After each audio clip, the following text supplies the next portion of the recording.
Coming up now on Animal Outtakes, A little tighter over here, aren't you, buddy? it's a part of traditional Chinese veterinary medicine, how pets benefit from acupuncture and chiropractic care.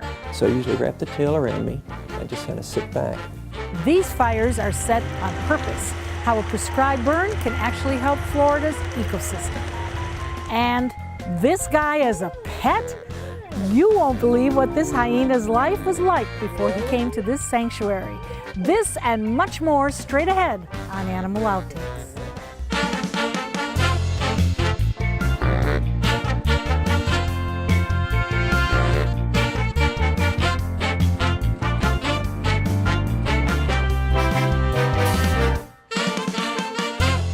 Hello and welcome to Animal Outtakes. I'm Marcia Panucci. Acupuncture has been around for centuries. It's been used in China for thousands of years to stimulate specific points in the body. And that same concept of Chinese medicine is being used on animals today. We caught up with Dr. Richard Funk, who showed us how animal chiropractic care and acupuncture may benefit your pet. So I usually wrap the tail around me and just kind of sit back and let him go. If you watch, he's like pulling forward. I kind of hold it together, and work it down, work it back up again. I do that a few times. A lot of times it just loosens up that TMJ. They've been working on the bit a lot. So then what I do is I bring him forward, just stretch it a little bit. There you go.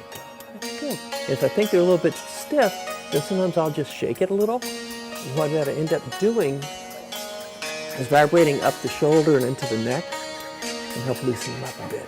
We think of these things obviously for ourselves. Humans get this all the time. What are the benefits of this for the horse? If you go back to chiropractic philosophy, then the central nervous system is what controls the body. And it's housed in these bony objects, the vertebrae, the spinal cord. And so one of the feelings is that if you get everything back where it's supposed to be, and the bony housing is in alignment like it should be, then the central nervous system can start working, and the animal, the person, can heal itself. So it's really for health. Health, yes. And healing, which of course holistic states, let's heal the body, That's right. and then everything will take Most over. of the holistic modalities are based on that same premise. Whatever you're doing, whether it's acupuncture needles or homeopathy with the remedies on that, or chiropractic, herbals, the idea is you're correcting the problem and the body's allowed to kind of heal itself. For the most part, Dr. Funk, are the horses stoic when they have pain? Are they covering it up? No, Or do they show it? it depends on the horse. Because I've had some that barely anything's wrong with them, and you can't touch them. And I've got others that have almost broken legs, and they won't move. So like people, depends on the animal. His eyes are heavy. But see, that's what as I adjusted him, and I got this to where it's a little bit looser now. You know what is amazing though? Humans, when we go for treatments and procedures like this, we're kind of on that table going, ooh, ah, ooh, ah, ooh, ah. He, on the other hand, Blue is enjoying every bit of this. Yes. And he's working with you. You can see that. I've done him several times, and so actually from the very beginning he was good. Yeah. A component of traditional Chinese medicine, of course, the one that we all know about, is acupuncture. That's right. Humans benefit from it. Now, how much do the animals benefit from it? They seem to do quite a bit. I've been doing it like 20 years, and it's been very beneficial. I think, one of the theories is that there's no psychological component. You do it, and whether it works or it doesn't work. And the idea is you're releasing the energy. Like when we talk about chiropractic, it was the central nervous system controlling everything. Chinese medicine has the belief of qi, which is energy that flows through the body, and it flows through different channels. And the needles go through to release those points. Like if you have like with him, let's say that neck that was a problem, we'll probably put some points around there to relieve that stagnation is called, to get things to flow a little bit better. Now humans, for the most part, don't like needles. Yeah. How do the horses do? Most of them do exceptionally well. Some of them, you know, I've got them, some of them have phobias. They let you do the back, but if you touch the foot, it's terrible. Some of them you can do the feet, but you don't even dare touch the back. And some of them don't care. They just go to sleep. Doing this, starting at an early age, it does help with the longevity, doesn't it? It should. It should. Veterinary chiropractic care and acupuncture is used to treat many chronic diseases like osteoarthritis, allergies, and gastrointestinal issues, as well as to manage pain. We all know fires can be devastating, but what if a forest fire was set on purpose? It's called a prescribed burn, and for the staff at Myakka, Florida State Park, it's a prescription that leads to a more healthy ecosystem.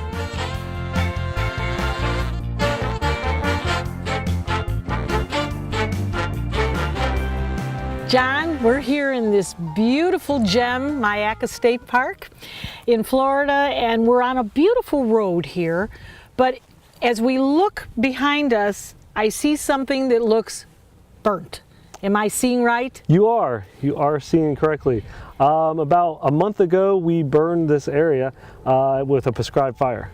Now, prescribed fire, we hear fire, we panic, okay, and then we think about, well, what if it gets out of control and it just decimates a whole area? That's not what you're really talking about, is it? No, we're talking about prescribed fire. There are months worth of planning prior to us burning these zones. Now, why would you plant something and plant it and then burn it? Florida naturally burned on a regular occasion, and this area would have burned every 1 to 3 years. Now, is that done by man?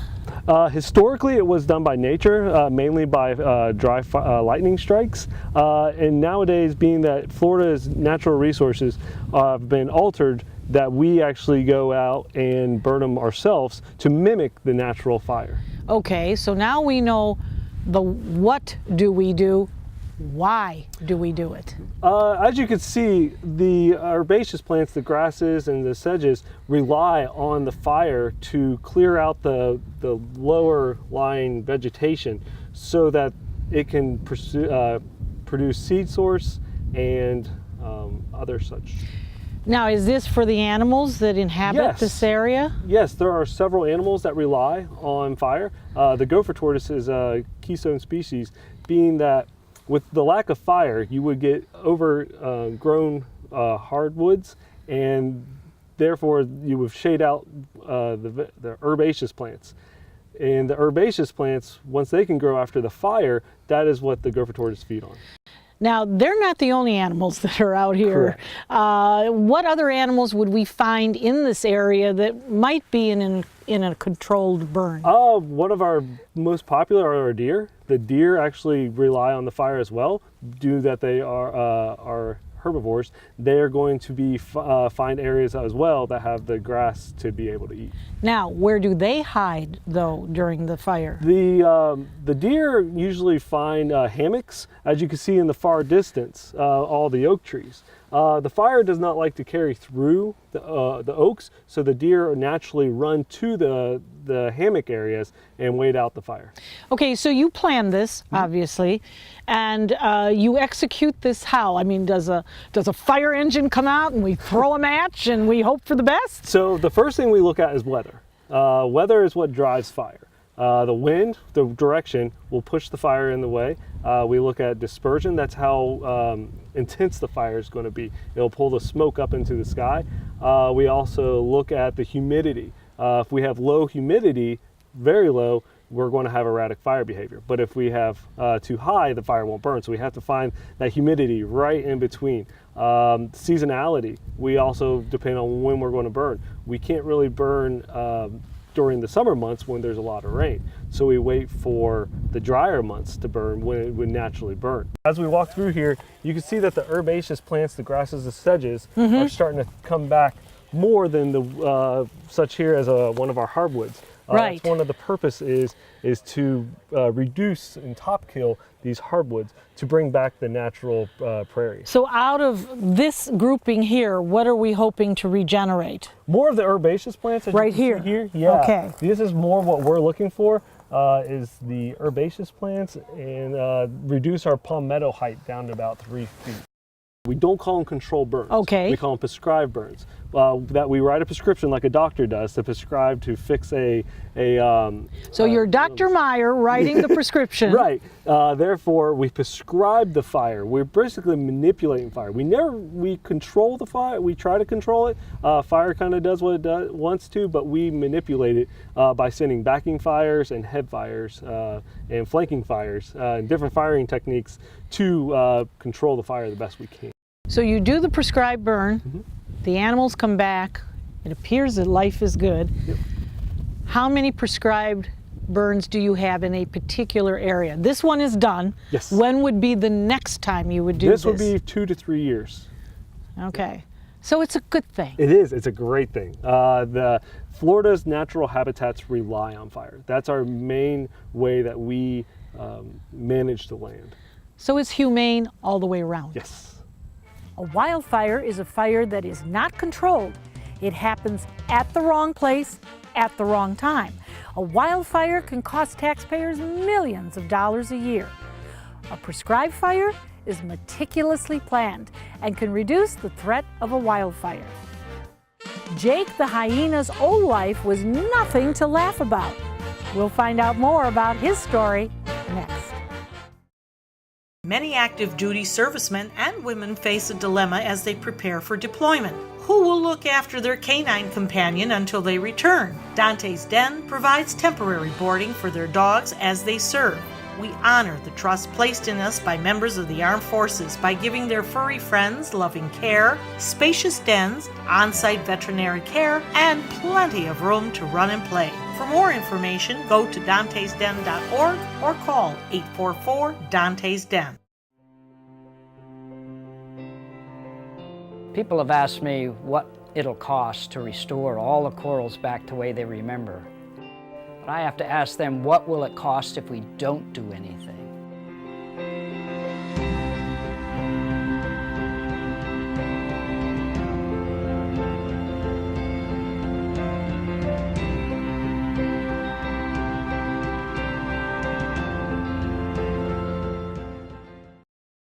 Welcome back. Octagon Wildlife Sanctuary is a place animals who have been abandoned, abused, or mistreated go to live. Some animals, like the one you are about to meet, come to the sanctuary with an unbelievable story.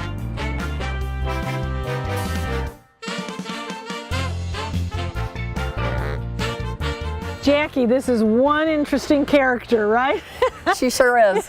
Yep. And now wait a minute, you just said she, Yes. but her name is Jake. What happened here? Well, the gentleman that bought her as a cub, or a pup, I should say, didn't realize that she was female. Oops. Oops, he thought she was a male, so he named her Jake. And the reason for that is anatomically, the sexual organs are on the outside rather than the inside. Exactly. But he just didn't look. Well, he didn't know that, so he saw them, and he named her Jake. Well, we've been watching Jake the hyena here, who is just absolutely charming and wonderful. But she has a story, doesn't she? She sure does. Jake was actually bought by a gentleman who kept her in a 9th floor apartment building in Miami Beach, along with a sloth that he had ultimately confiscated as well. He was feeding Jake one morning and put his arm in the cage to feed her, and she broke his arm. So I think at that point he kind of figured, wow, this may not work. This might not have been a good idea. At least though he had the arm. He did have the arm. So he did the right thing.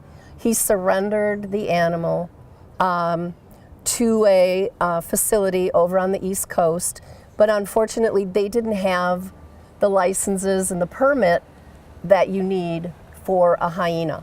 So they contacted Lori, our director, and Lori does have those credentials. So we were able to take Jake. And that's why Jake is flourishing here. Absolutely. Yeah, she's doing wonderfully. She really is. She's been here for several years. She's actually got the new lease on life. Absolutely, absolutely. She loves it here. We love her. I wish she would talk to us a little more right now, but... Well, I think she is.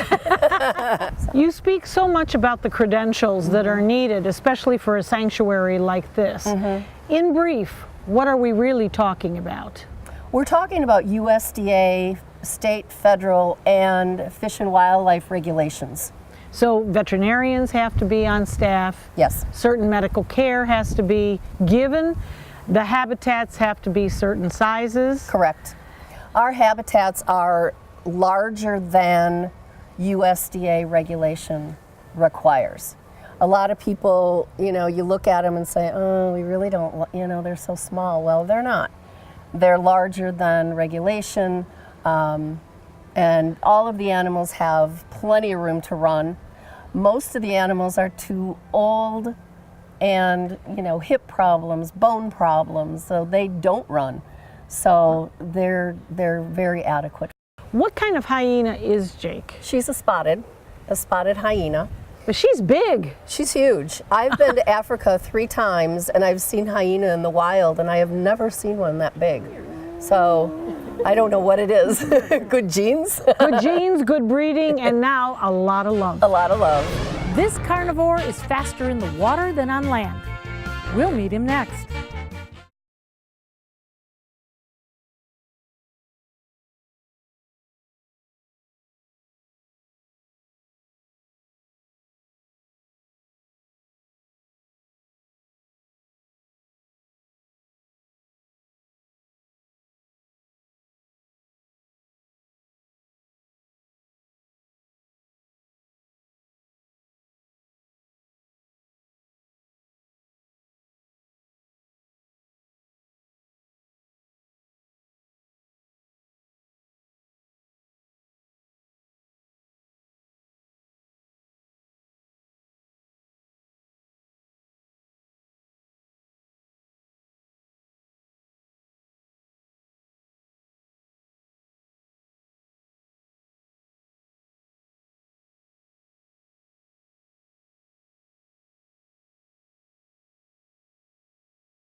This is a little broad-nosed caiman. They are found in southern South America. They are also an endangered species, Caiman laterostris, and they have the broadest nose of any crocodilian. It's even broader than the American alligator. And what that can tell us is a little bit about what they eat. Broad-nosed caimans eat a lot of hard-shelled things like clams and land crabs and that sort of thing.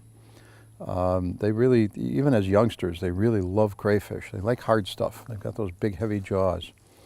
The only animals of this species that are being produced in this country that I'm aware of are the ones that we're producing. I did hear of one other breeding, but it was siblings, and no, you should not be breeding siblings. One of the things we haven't talked about is the suitability of crocodilians as pets. It's real simple. They're not pets. Crocodilians are not pet animals. If you decide that you're going to work with crocodilians, you have a really fervent interest and you're going to put in the time and money that it takes to do so, then it's another story. But these are not pets, folks. Please understand that. What I do with these animals and what we do with them comes from a lot of years of experience. I've been working with these animals for almost 55 years. And you don't get an animal like this by ignoring it in a tank somewhere. We work with these animals with regularity. We know what to do. We know how to get them to this point where they're very tame. The average person not only is not capable of that, but it's a dangerous situation. there's never a reason to put yourself in danger or your children or anyone else. So it's the old, you know, don't try this at home, kids. The Broadnose Caymans can get to be about 6 feet, maybe 6.5 feet long. The boys are much larger than the girls, as with almost all crocodiles. And they've got a beautiful pattern. And they'll retain much of this pattern even when they get older. They'll get a little bit darker. They also have quite a voice on them. And he's so used to being handled that he's not going to talk for us, but he's quite a guy. And again, his mouth is open, not because he's being aggressive. If he wanted to bite my finger, it's right there. That's just part of his regulating, his temperature regulating that he's going to do. And let's look at the foot for a moment. Almost no webbing.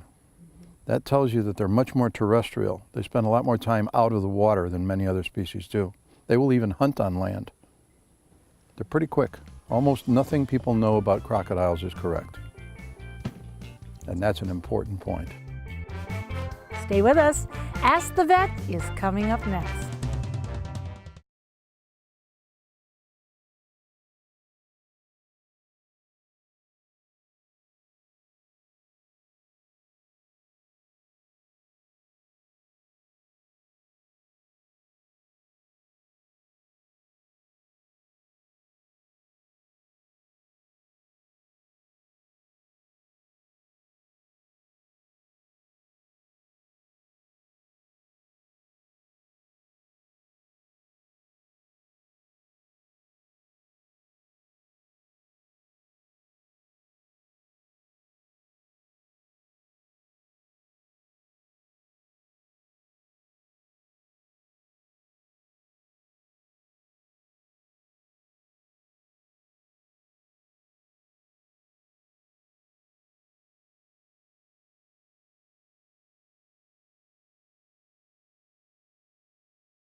Dr. Glassman, we've talked so much about arthritis, and there's so much more for us to learn. It's not only the hips, is it? Oh, absolutely not. You can have arthritis of pretty much any joint in your body. Another common, no, not so common and less heard of is called OCD, not obsessive compulsive disorders, which people and some pets have, but osteochondritis dissecans, which are cartilage, genetic cartilage defects, most common in, again, large breed dogs.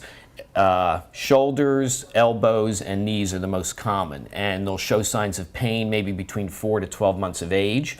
And we can x-ray, sometimes you have to get very perfect x-rays to see these cartilage defects. But it's another genetic component, and as we talked before, if you can maybe reduce the severity of it, if you don't let them grow maximally, you don't let the puppies just eat uncontrolled and they get, you know, heavy, and the bones grow at maximal rates, that can help worsen these problems. Again, no tremendous amounts of excessive jumping and playing because they pound on their joints and create inflammation. So good modest exercise, but I wouldn't have a puppy running, you know, 3-5 hours a day pounding on their joints. Now you have mentioned this word every time you've spoken about arthritis, genetics. So some people in our audience go to breeders and they're getting their purebreds. And then those of us who have the adoptive dogs, we don't know their history. Right. And sometimes it's very unfortunate. Breeders are either not forthcoming or they truly don't know the family tree. As the new parent to these dogs, how do we figure this out? Well, unfortunately, you really don't know. I mean, if you have honest breeders, they do a good job trying to breed out the bad traits. But it's not always such a simple straight line issue. You can have diseases which are recessive, meaning the parents don't have the traits, but they carry recessive genes, and you get a male female together, and the puppy gets both recessive genes, let's say, and then the disease shows up. So even good breeders, you know, you can have puppies with a condition that the parents didn't have. So you just can't do anything about that. It's very complicated. And when you adopt a pet, again, we have no idea of their real background, but just, you know, looking for the common signs of lameness, pain, and then your veterinarian has to sort out and take x-rays usually to figure out, is this, you know, arthritis, osteochondritis dissecans, whatever the case, or ligament tear, like cruciates of the knees. The cruciate ligaments in the knees are a very That's a bad one. That's a bad one too, and we actually think now, a lot of orthopedic surgeons think now, that's a form of arthritis, where these animals genetically are just predisposed to the ligaments in the knee. They're called cruciates because right inside the knee there's two ligaments that crisscross, so they get the name cruciate, and it's easy to tear, usually what's called the anterior one, and it's a common injury, like especially in athletes, football players, you get hit from the side, you tear, or animals running and they twist and you can tear a cruciate. But some of these may have been predisposed because it was already degenerating and you didn't know about it because it was part of their genetics. So much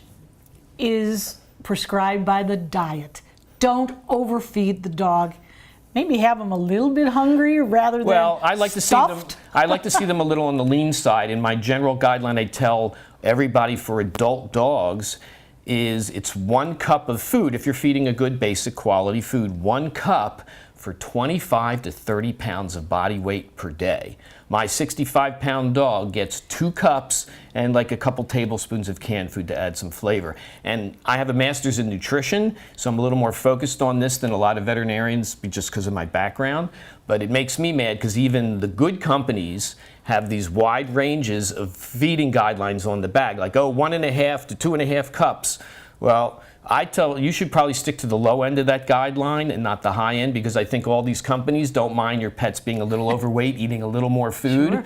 Sure. But for adult dogs, 1 cup for 25 to 30 pounds really works pretty well for the average. And it depends on, their activity and all that, and everybody's got individual metabolism. But I'd like that as a good guideline. I'd like to see a pet a little on the thin side and a little on the heavy side. So do you feed them once or twice a day? I like twice a day, but it's acceptable to feed adult dogs once a day. But I think they're a little more satisfied getting twice a day feedings. So we can help this arthritis situation. You might prevent a little bit and slow it down and not worsen it if you feed unlimited amounts and exercise unlimited amounts. You could enhance arthritis. Good news. We hope you've had fun and learned a thing or two along the way. We will be back here again next week with even more animals and some wild adventures. Until then, thanks for watching. Hello and welcome to Animal Outtakes. Outtakes. Okay. Veterinarian. Jake the hyena's old life was nothing to laugh at. Jake.